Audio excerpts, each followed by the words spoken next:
Olá, amigos, uma alegria falar com todos vocês hoje para mais um talk. E hoje vamos falar com essa personalidade que eu conheço há quase 2 décadas, amo de paixão, um amigo do coração, um irmão. Para mim, uma das grandes personalidades do Comex, uma das pessoas que mais entende de frete internacional aqui no Brasil. É, ele é Caio Augusto Pérez Ramos.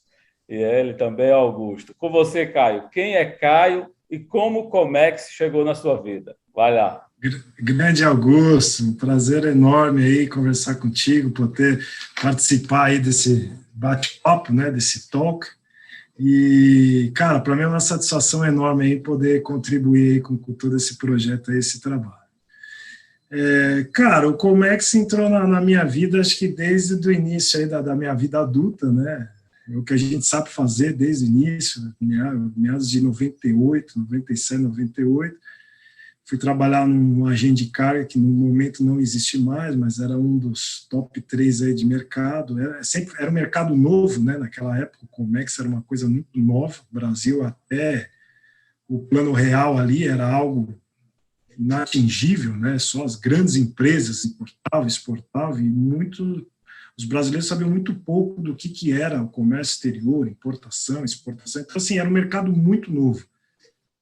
E não tinha histórico, né? Então, a gente praticamente aí pegou no início, eu tive essa oportunidade, trabalhei durante um período curto, aí virei cliente, fui trabalhar na Pirelli Pneus, empresa italiana, que inclusive é clientes nossos aí já de longa data também, e lá eu pude aprender muita coisa, lá sim trabalhei por volta de uns 3 anos, e de então, através de um convite do meu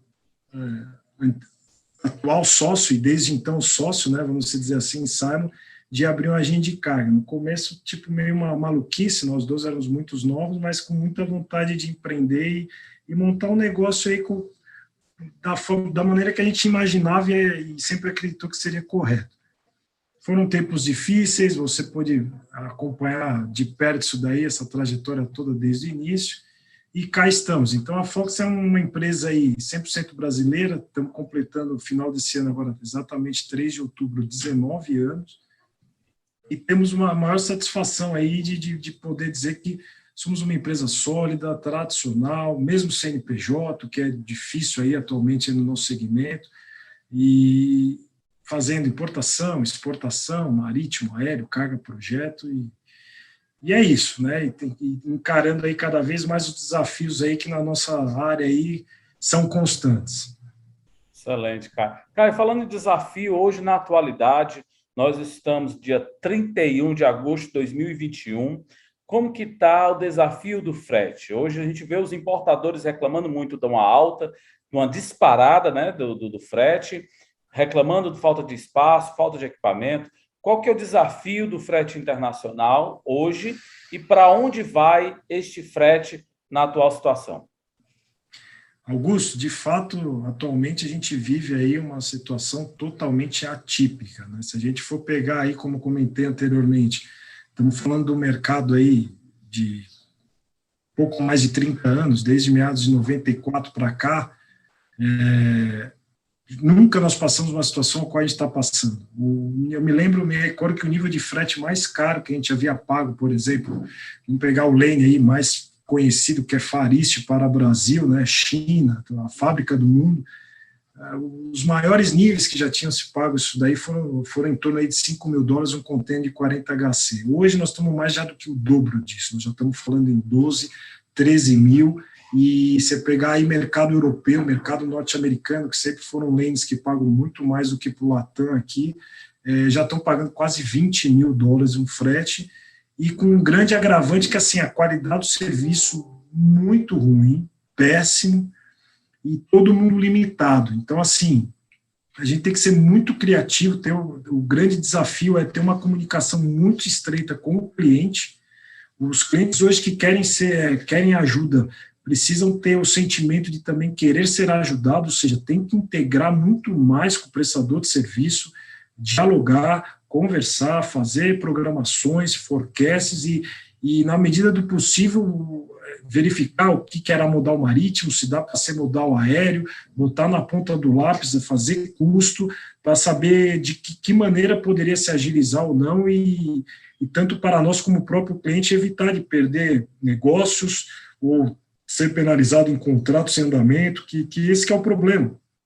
Porque a gente está vivendo uma pandemia, não se há uma estimativa de normalização, vamos dizer, a curto prazo disso, conforme conversa que a gente tem com os principais lá fora, em mundo afora aí, eles estimam que essa situação vai permanecer pelo menos até final de 2022, ou seja, a gente teria mais de um ano ainda convivendo nesse tipo de situação, e eu acho que o grande desafio é esse, a gente se reinventar e poder apresentar para o cliente alternativas na medida do possível, considerando que todo mundo está limitado, mas assim, para que o cliente não pare, o cliente ele possa carregar menos, mas que ele não pare e chegue num colapso total aí de falta de produto, que possa acarretar em falta de faturamento e por aí vai. Frete é só preço, Caio? O cliente sempre fala preço. Digo que é a minha visão de despachante. Frete é só preço? Não, tem muito serviço agregado, a gente tem aí serviços de A a Z. Claro que hoje é um mercado, né, com essas grandes fusões que a gente vem encontrando aí, grandes empresas comprando grandes empresas, isso é muito ruim, né, para o mercado, porque você vai ficando cada vez com menos opções e menos concorrência, mas ainda hoje, cara, o preço é uma variável que o cliente precisa verificar e avaliar. Você tem aí uma série de outros quesitos, como histórico de atrasos, por exemplo, de rotas dos armadores, isso a gente procura sempre sinalizar para o cliente, histórico que a gente já criou com determinados clientes, com determinados armadores, tudo isso daí no final pesa na balança e te dá mais força de persuasão, que hoje é um mercado meio, assim, na base mesmo a forceps, né, como a gente brinca aqui, então, assim, o histórico de atrasos ou não de determinado serviço, de determinada companhia aérea, rotas, né? Você como despachante, você sabe, às vezes o modal aéreo, dependendo do destino final do cliente, você tem que chegar para o Guarulhos, fazer uma DTA, um procedimento, cara, isso pode ser muito perigoso, pega uma greve, para a receita, a carga do cliente não chega no destino final, não é que tem algum problema, é por conta dos procedimentos aduaneiros e nossas regras internas. Então, já é melhor você pegar um serviço que faça toda e qualquer conexão no estrangeiro, que chegue diretamente, pelo menos, no aeroporto de destino final do cliente. Então, assim, tem muita coisa a ser avaliada além do preço, isso sempre. Hoje, então, mais do que nunca, né, Augusto? Hoje, o que rege o mercado não é preço, é o espaço.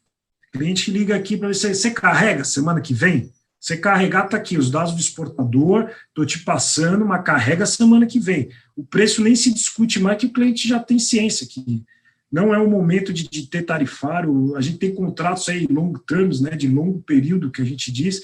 Esses mesmos contratos, na prática, a companhia aérea, a companhia marítima está honrando com a gente de 10% a 20% somente. O resto, o cliente está sendo obrigado a pagar tarifa spot, tarifa balcão ali de mercado, se quiser carregar, senão tem que aguardar. Infelizmente é a situação. Além de tudo isso que você já deu, essas dicas, Caio, o cliente que quer escapar de alguma forma, se sair melhor nessa crise do frete, eu vou usar essa palavra, porque aqui no Brasil tudo é uma crise, né? Então, dessa crise do frete internacional, que dicas você daria para o importador ou para o pequeno importador, pequeno empresário que está começando, como que ele poderia ser amenizado dessa alta de fretes aí? Além disso que você falou, ter um parceiro e etc.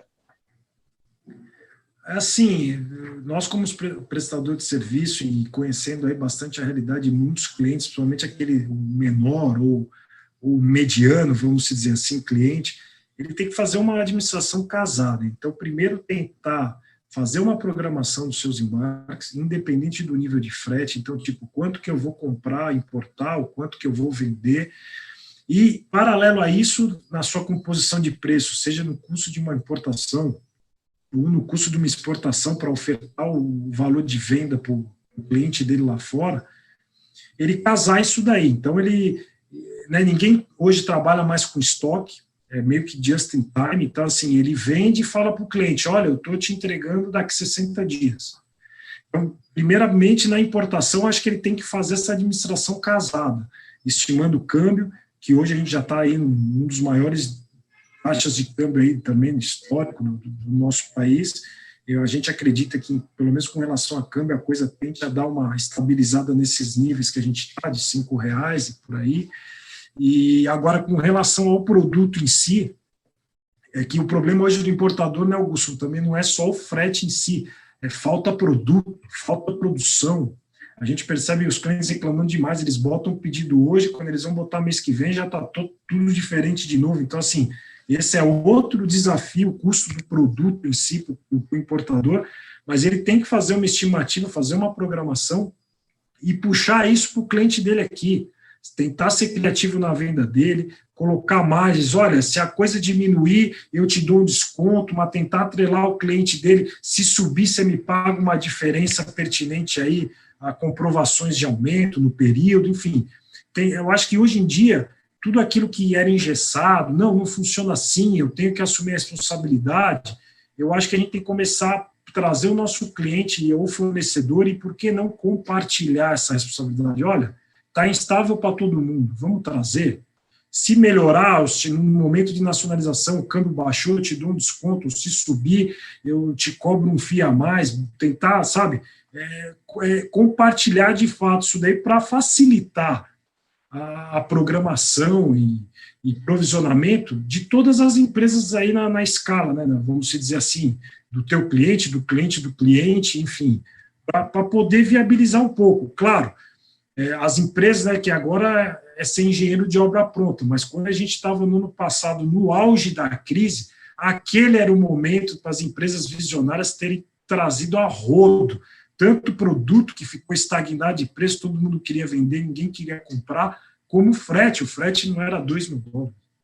Então, dependendo do segmento do importador, se não é um produto perecível, se é um produto que ele tem como fazer um estoque para vender para o próximo ano, ele deveria ter trazido para fazer estoque para 2 anos, e hoje ele estaria nadando de braçada com lucros altíssimos, mas aí é aquela coisa, quem que teria essa coragem e visão de fazer? A gente vê aqui, e não é só o pequeno empreendedor, grandes empresas, todo mundo, quando a gente entrou naquele auge, aquela loucura, sem saber onde a gente ia chegar, se o mundo ia continuar existindo, todo mundo parou, e aquele era o momento de alguém levantar, não, cara, eu vou fazer porque isso aqui não vai ser para sempre.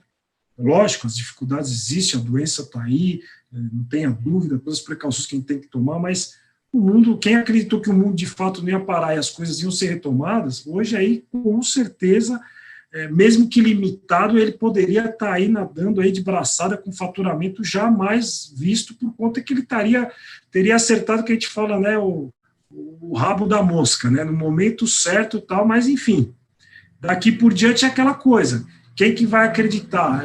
Nós estamos entrando aí num momento de muita oscilação no nosso país novamente, ano que vem, com eleições, sempre aquela politicagem toda que impacta diretamente na economia.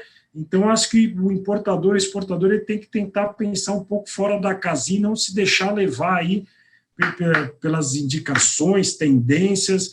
Eu acho que a gente é muito negativamente, não sei se seria a palavra adequada, influenciado por toda a mídia de uma forma geral. Então, eu acho que ele tem que tentar enxergar e a manada talvez indo para a esquerda, será que o caminho não é ir para a direita? Até, eu acho que a gente, né, o que eu digo sempre para os clientes, tem que tentar se desenvolver a ter uma visão um pouquinho a mais do que a gente está acostumado a ver ou que mostram para nós, entendeu? Eu não sei, seria alguma coisa que eu poderia estar passando, mais ou menos nessa. Excelente. Caio, me fala uma coisa.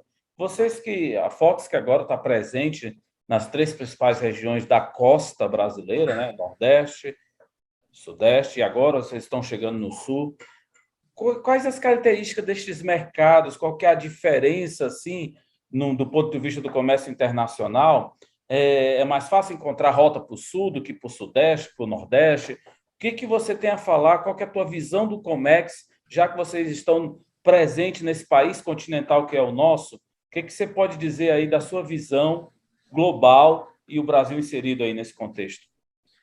É assim, né, Augusto? A gente já atua em todo o território nacional desde os primórdios. Claro que com o tempo a gente vem se estruturando cada vez mais, com escritórios próprios, aumento desses escritórios. Talvez o viés mais forte para tudo isso seja, de fato, a questão do lado comercial, né, que o Brasil é um país continental, então, lógico que você, obviamente, você tem um regionalismo, você tem aquela questão do local, que comercialmente você estando presente lá, com pessoas de lá, propiciando empregos, negócios na região, obviamente você fica muito melhor inserido ali do que uma empresa somente vendendo ali, como a gente ficou durante anos, mas sendo de São Paulo, por exemplo, que é onde nós temos a nossa matriz. E em termos operacionais, Augusto, infelizmente a gente ainda é muito limitado na péssima estrutura que nós temos no Brasil, né? Então, você pegar modal aéreo, ainda é muito centralizado em São Paulo, por exemplo, nos nossos dois principais aeroportos, Guarulhos e Viracopos.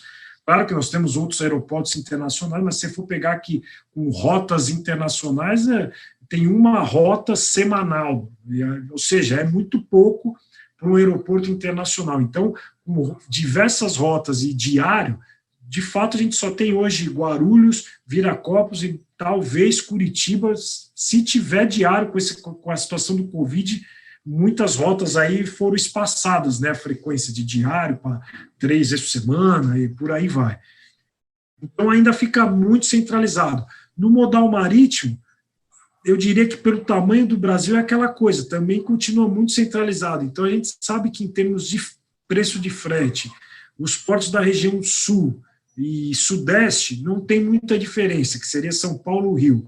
Aí você pegar nordeste, incluindo Espírito Santo, que na verdade, né, ainda seria aí sudeste, você já tem um custo de frete maior, porque não é um serviço direto, tem um transbordo a mais, e não são todos, assim, a gente já tem uma quantidade pequena, eu diria, de alternativas de embarque mundo afora, e quando você começa a dizer aqui no Brasil, em termos de Nordeste, você fica mais limitado ainda, porque grande parte desses armadores sequer escalam no Nordeste, eles se limitam ao Brasil apenas nos portos do Sul e Sudeste, o que é lamentável para um país do tamanho que a gente é, e a gente espera que isso aí com o tempo seja modificado, né? A gente vê algumas ações aí por parte do governo atual de infraestruturas internas, rotas saindo pelo norte, que de fato ali nossa região centro-oeste é muito forte, cara. É o agrobusiness que na verdade tem movimentado o nosso país aí durante anos, entendeu? Então, poxa, a gente precisa ter um custo logístico mais barato, com linhas férreas, canais até portos diretos que barateiem, né, esse custo de logística para a gente ter cada vez mais competitividade e sair. Então, operacionalmente, eu acho que a gente ainda tem muito a fazer. O Brasil é um país que tem muito investimento para se fazer, para melhorar. Em termos de Estado, talvez o Estado de Santa Catarina é o Estado que mais investe nessa situação, que você pega proporcionalmente ao tamanho do Estado, eles têm lá 3 portos hoje com navio de linha, né, que a gente chama navio container, mas se for contar em portos, eles têm 5 portos. Só que você pega a costa de Santa Catarina, acho que é uma das menores que tem de todos os estados da federação ou que possuem costa marítima aqui no nosso país. Então, ou seja, tem muita coisa. São Paulo mesmo, se você for parar para ver, Santos, que é mais de direito, é muito pouco para um estado com a maior economia. Deveria ter, no mínimo, uns 3 portos com qualidade, com calado, com acesso, boas rodovias. Então, é aquela história, né, Augusto? E aí, por isso que eu te digo que logística não é somente preço, não é somente o frete, né? Hoje você tem que pensar como um todo, por onde chegar, tem um benefício tributário, não tem, você tem que ir além disso aí para o cliente, que tem muita coisa aí para se avaliar e se apresentar para o cliente. Excelente, Caio. Caio, qual que é o futuro do frete? Já a gente caminhando aqui para o final, qual que, na tua opinião, qual que é o futuro do frete internacional, dentro de todo esse contexto que você falou, Brasil e mundo? Augusto, a gente sempre se questiona bastante, né, o que vai ser do nosso mercado, como que vai chegar, e claro que tem muita água aí para rolar. Do meu ponto de vista, pela experiência que a gente tem de estar aí no mercado, dia a dia, há uma grande tendência de uma digitalização total nesse nosso segmento, né? A gente acredita muito que o frete para carga venha a ser contratado aí como a gente contrata hoje uma tarifa aérea para nós nos locomovermos, né, para a pessoa física, vamos dizer assim, tipo um Decolar da vida, né, um Booking.com, em termos de passagem aérea para viagem de passageiro. É claro que quando você fala de carga, o buraco é um pouco mais embaixo, tem os pormenores, tem as particularidades, não é simplesmente, sei lá, pagar uma tarifa e o próprio passageiro fazer o restante do serviço, né, vamos dizer assim. A gente aqui ainda tem, a nossa burocracia ainda é muito grande, a mesma questão quando a gente fala, né, que está atrelado ao desembaraço aduaneiro, até quando vai existir, quando vai ser automático, estamos aí em OEA, vai ser automático, não vai, tem empresas hoje que já são, então assim, há uma tendência de uma digitalização, de uma tecnologia muito pesada em cima disso, e uma verticalização total, né, do frete, coordenação, desembaraço e até entrega aí para o cliente. Nós, como Freight Forwarder, a gente está tentando seguir essas tendências. Então, qual é o grande desafio, né, pensando no futuro?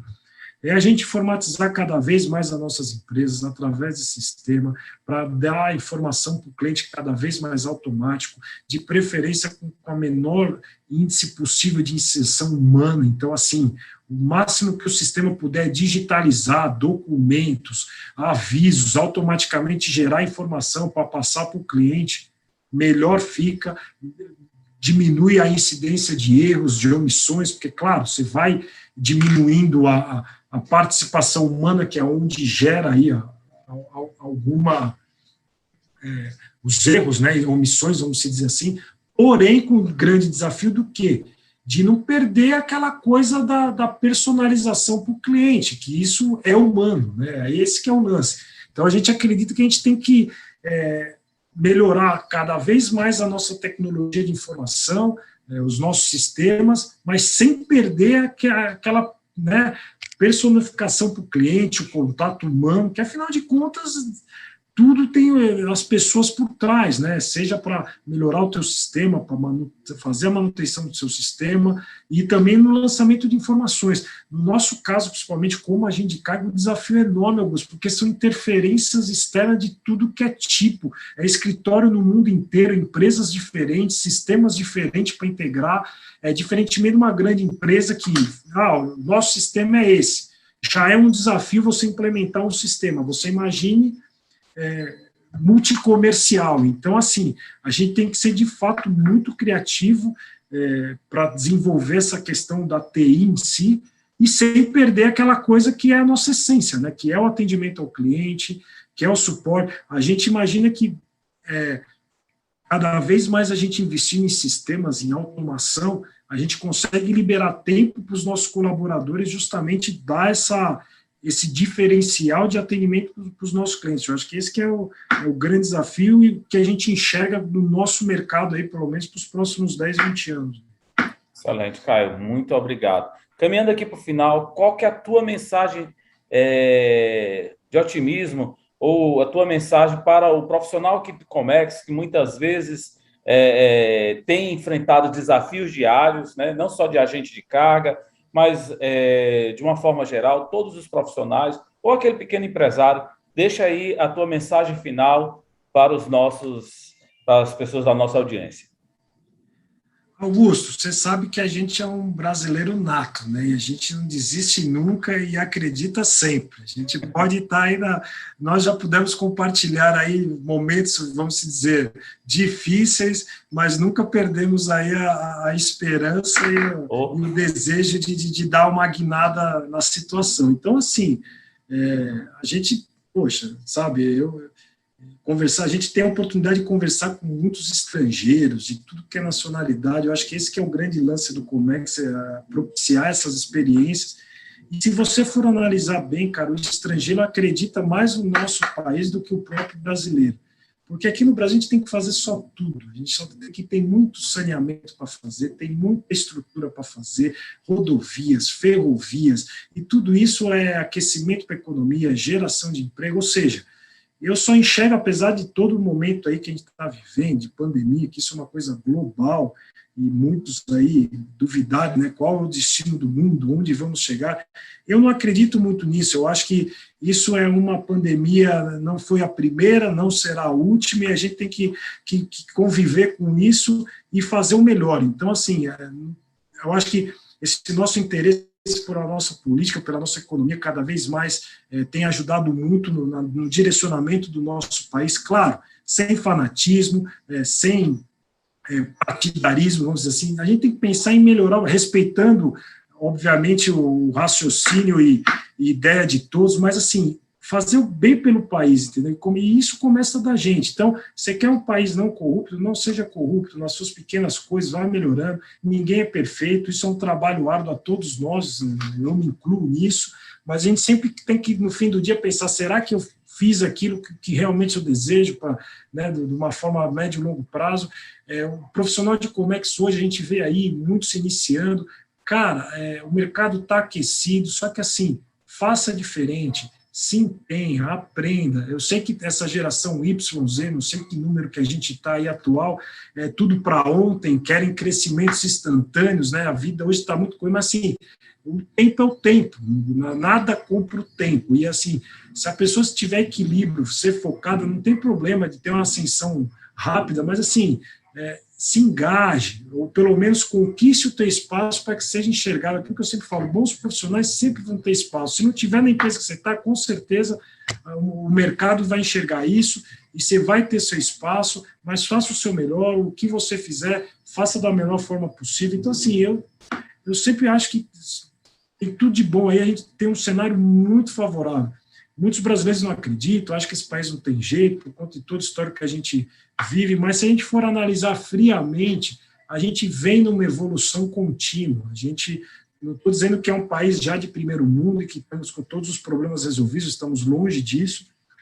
Não sei se estaremos nessa vida para enxergar o final disso, mas a gente tem que, nessa nossa passagem ou existência aqui, fazer um pouquinho, plantar a nossa sementinha, ser um pouquinho responsável para daqui 100 anos, com certeza, eu acredito que o nosso país vai estar cada vez, como está, se a gente for ver a história, a gente vem a trancos e barrancos, poderia estar melhor, a gente sempre se espelha muito em primeiro mundo, então, poderia, de fato, na verdade, o Brasil poderia ser a grande potência do mundo, por isso que a gente perde para nós mesmos, mas, aos pouquinhos, a gente vai despertando, a coisa está melhorando e eu não tenho dúvida que a gente entrando nos eixos aqui de uma forma macroeconômica, cara, ninguém segura o Brasil, um país abençoado desse, temos de tudo que você possa imaginar, o mercado consumidor é enorme, estamos estrategicamente numa região boa, mínimas coisas de efeitos naturais, de grandes proporções, assim,